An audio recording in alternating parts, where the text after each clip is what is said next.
Welcome back to another video. This time I'm going to talk about Stephen King and his philosophy and works.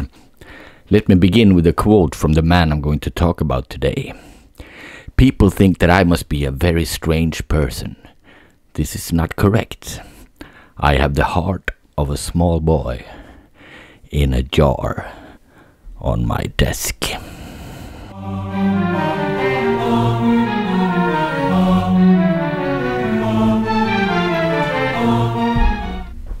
Jag ska prata lite grann här.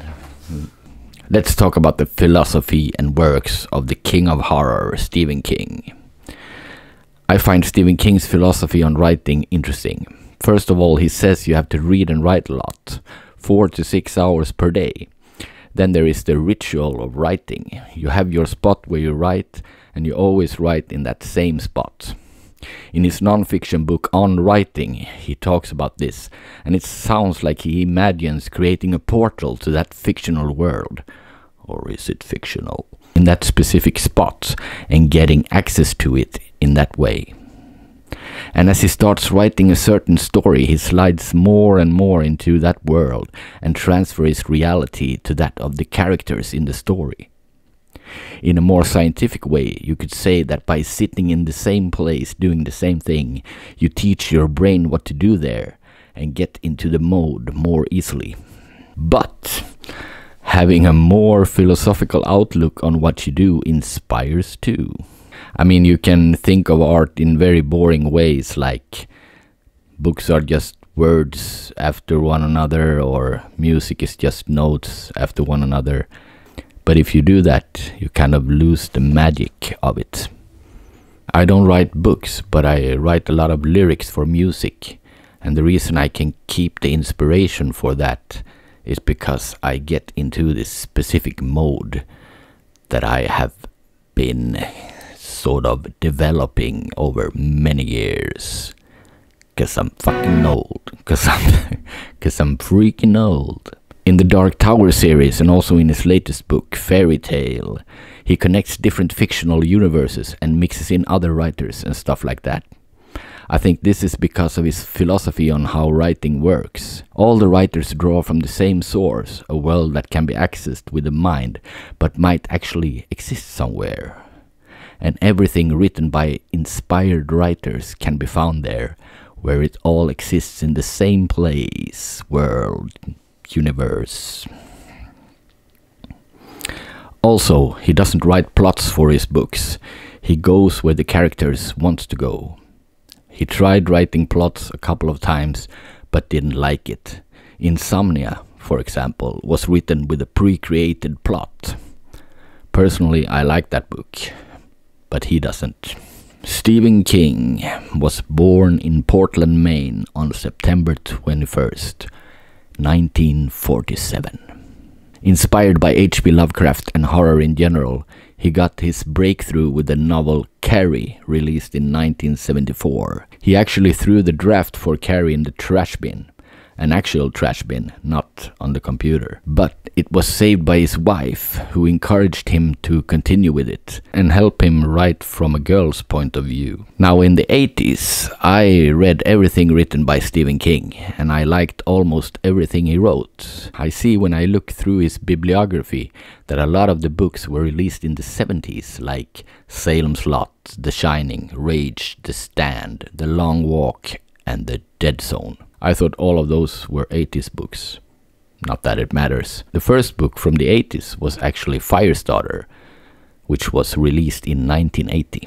In the early 80s, Stephen King got into some serious problems with alcohol and pills, cocaine, and he barely remembers writing the book Cujo. His first sober book after this period of addiction was Needful Things, which means that classic books like The Running Man, Christine, Pet Sematary, The Talisman, Thinner, It, the first 3 Dark Tower books, The Tommyknockers, and The Dark Half were written during this alcoholic period.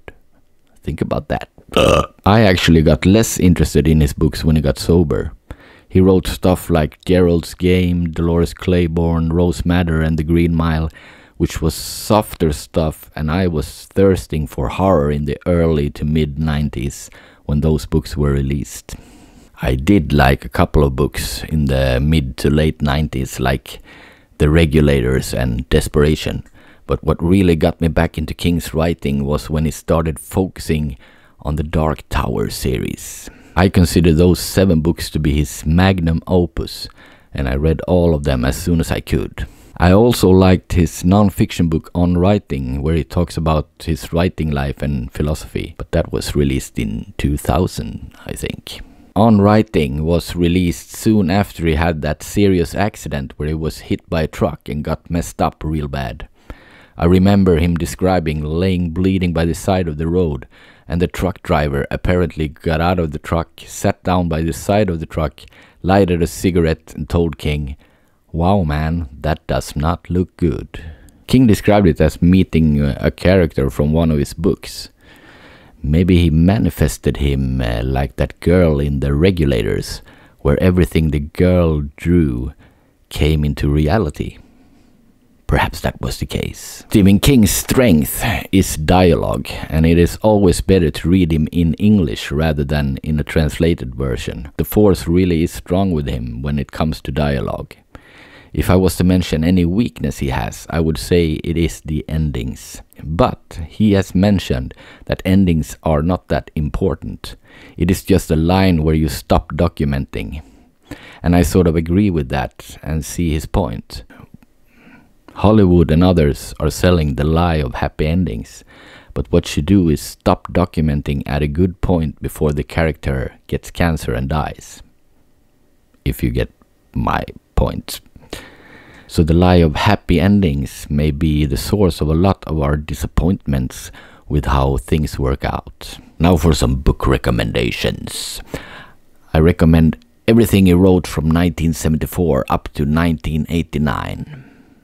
From the 90s, I recommend Insomnia, The Regulators, Desperation, and The Dark Tower, Book 3 and 4. My Stephen King recommendations from the year 2000 up to 2023 would be The Dark Tower, Book 5 to 7, the non-fiction book On Writing from 2000, Cell 2006, which kind of got me back to Stephen King after all those soft years in the 90s. And I also recommend The Institute from 2019 and his latest book, Fairy Tale, from 2022. I haven't quite finished Fairy Tale yet, but I'm getting close. And it's a return of the fairy tales to their gruesome origin before Disney made them less dangerous. This one is in Swedish, unfortunately, but it's good anyway. Also, there has been many movies made from his books, but I don't really recommend any of them. Not even It, which a lot of people seems to like. And yeah, Pennywise looks kind of cool, but overall I don't like it. Other than that, the first Pet Sematary movie was alright. And you should also see Maximum Overdrive, which Stephen King directed. And he was high as a kite when he did that. And he's not proud of it. Maximum Overdrive is from a short story he did in one of his collections of short stories. Alright. Okay. Like and subscribe, as they say. And I'll see you in the next video. We'll see what that is. Är du klar? Ja.